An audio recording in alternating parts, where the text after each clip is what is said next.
Imagine you're walking through the middle of Manhattan, thousands of people rushing past. You look down and there it is, embedded right in the asphalt like it was always there, a tile, license plate sized, with a message.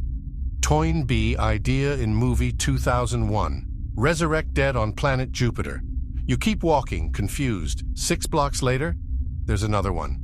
Same message. This isn't graffiti. Whoever did this cut through asphalt, in the middle of one of the most surveilled cities on Earth. And nobody ever saw them do it, not just in New York, but Philadelphia, Washington, D.C., Boston, Pittsburgh, Cincinnati, and somehow Santiago, Chile. The first tile appeared in 1983. They're still appearing today. Nobody has ever been arrested, and no one fully understands what the message means. Since 1983, several hundred mysterious tiles have been found embedded in the streets of major American cities. License plate sized, made of linoleum and asphalt compound, pressed flat into the road, worn down by years of traffic until they look like part of the street itself. You can walk right over them without noticing. Many people have for decades. But if you look, really look, you'll see the message. TOYNBEE Idea in Movie 2001. Resurrect dead on planet Jupiter, no signature, no return address, no explanation. Some of the larger tiles add something more disturbing, rants against the media, the government, the Soviets. Some contain the phrase, "Murder every journalist, I beg of you."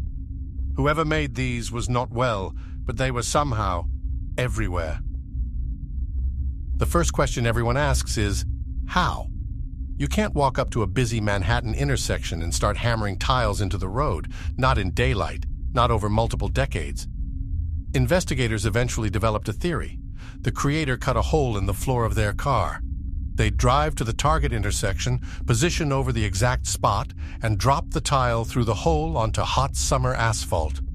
The weight of traffic would press it flat over hours and days, until it became part of the road.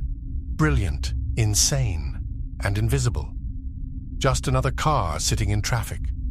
To place tiles in multiple cities, this person drove thousands of miles, alone, with a message they believed the world needed to hear. So what does it actually mean? Arnold Toynbee was a British historian who wrote 12 volumes on the rise and fall of civilizations.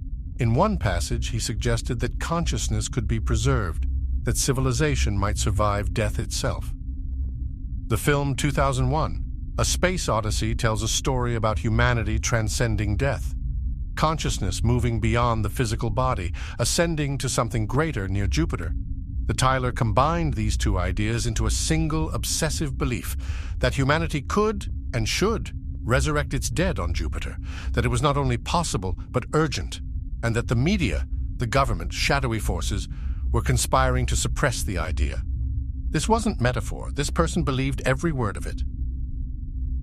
For years, the tiles were treated as curiosities, urban folklore. Then a Philadelphia artist named Justin Duer became obsessed.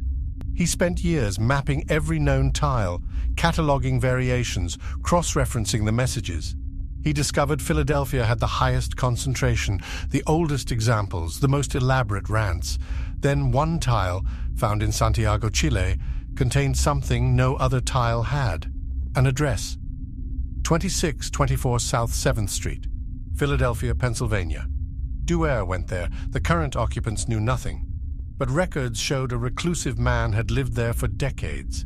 His investigation became a 2011 Sundance documentary, Resurrect Dead, The Mystery of the Toynbee Tiles. In it, Duer traced the origin to a deeply troubled Philadelphian who had been trying to spread this message since at least 1980. Phone calls to Larry King's radio show, letters to the Philadelphia Inquirer, and then tiles. The man at the center was never publicly named. Duer protected his family. What we know? He was a recluse, a private man consumed by an all-consuming obsession. He reached out to media, to talk shows, to newspapers. Nobody took him seriously, so he took matters into his own hands. For more than 20 years, he drove around the northeastern United States and somehow South America, embedding his message into the streets of every major city he could reach. The tiles stopped appearing widely around 2003. That appears to be around when he died. But here's what doesn't add up. New tiles have been appearing since 2016, back in Philadelphia, on Pennsylvania highways. Embedded with the same method, the same materials, a new movement has emerged, calling itself the House of Hades, placing variation tiles in cities from Pittsburgh to Portland. Were there other believers? A network? A protege who inherited the mission? 40 years after the first tile appeared, nobody has ever been charged.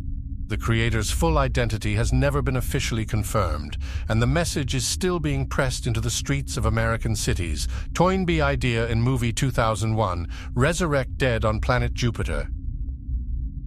What makes the TOYNBEE tiles extraordinary isn't the mystery of who did it. It's the commitment. One person, possibly mentally ill, certainly obsessed, spent decades driving alone through major cities, cutting into asphalt, trying to warn the world about something nobody else believed in. They never gave up, never revealed themselves, never asked for credit. They just kept placing the message. The most haunting part? We still don't know if they were wrong. If you've seen a TOYNBEE tile in your city, drop the location in the comments. The map is still being built.